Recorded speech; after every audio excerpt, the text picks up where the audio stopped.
Okay, so the next topic is hemostasis. I'm assuming ये सब physio में अपने अच्छे से पढ़ रखा है, so we won't go through all the details of it, but we'll quickly summarize it. So hemostasis होता क्या है? It is the physiological process by which a bleeding is stopped following a vascular injury. तो इसके phases क्या थे? सबसे पहला तो अपना vascular spasm होता था, जिसमें जो है एंडोथेलिन एंड म्यूरल रिफ्लेक्स काम करते थे और ये थोड़ी देर के लिए होता था. Then we had primary hemostasis which was platelet based, जहाँ पे वॉन विलेब्रांड फैक्टर जो है GP1A के कारण एडिशन कराता था, फिर TXA2 के कारण एक्टिवेशन होता था प्लेटलेट्स का, एंड देन GP2B/3A के कारण एग्रीगेशन होता था एंड रिक्रूटमेंट होता था, जिससे और ज्यादा एक्टिवेशन होता था, राइट.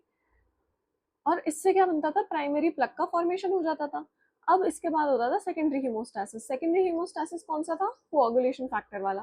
तो इसमें जो टिश्यू फैक्टर होता है उसके कारण कोआगुलेशन कैस्केड जो है एक्टिवेट हो जाता है और थ्रोम्बस बन जाता है, फाइब्रिन का पॉलीमराइजेशन हो जाता है. But it does not end there. This is the mistake that most of the students make. उनको लगता है यहाँ पे आगे खत्म हो जाता है. एक और स्टेप होती है which is clot stabilisation and resorption. जो है फाइब्रोलाइसिस होता है जो भी क्लॉट बना हुआ है उसका, एंड उसका हीलिंग होता है और वो उसके बाद वापस से बॉडी एब्जॉर्ब कर लेती है अपने अंदर ही. सो इसमें जो MCQ आ सकते हैं विच इज PT क्या होता है? तो PT प्रोथ्रोम्बिन टाइम हम देखते हैं एक्सट्रिंसिक फैक्टर्स के लिए स्पेसिफिकली, और ये होता है यूजुअली 11 से 13 सेकंड के लिए. एक्सट्रिंसिक फैक्टर्स कौन कौन से? 7, 10, 5, 2, 1 कॉमन पाथवे वाले. अगर हम PPT देखें यानी पार्शियल प्रोथ्रोम्बिन टाइम, तो ये होता है इंट्रिंसिक फैक्टर्स के लिए जो कि ज्यादा होता है विच इज 25 to 35 सेकंड्स.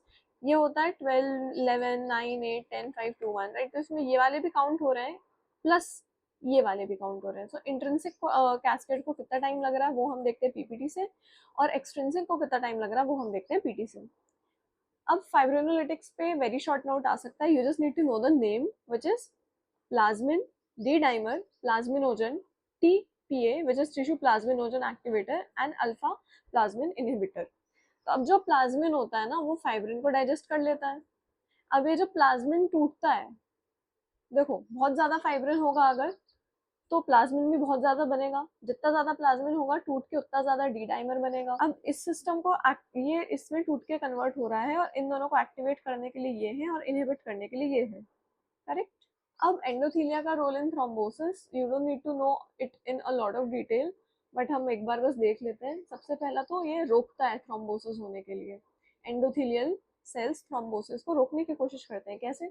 सबसे पहला तो वॉन विलेवन फैक्टर को ये अंदर छुपा के रखते हैं, तो फिजिकल बैरियर क्रिएट हो जाता है. फिर एंटी थ्रोम्बोटिक्स ये रिलीज करते हैं जो कि क्या होता है?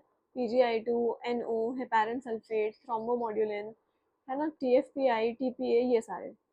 फिर कुछ फैक्टर्स होते हैं एंडोथीलिया के जो कि थ्रोम्बोसिस करवाने के फेवर में होते हैं. जैसे कि अगर सब एंडोथीलियन कोलेजन बाहर आ जाए, एंडोथीलिया होता है सब एंडोथीलियल यानी कि उसके जस्ट नीचे, यानी कि कोई चोट लगी हो उसको तब बाहर हो जाए, टिश्यू फैक्टर रिलीज करवाता है. ये वॉन विलोन फैक्टर रिलीज करा देता है, PAI1 और एंडोथेलिन.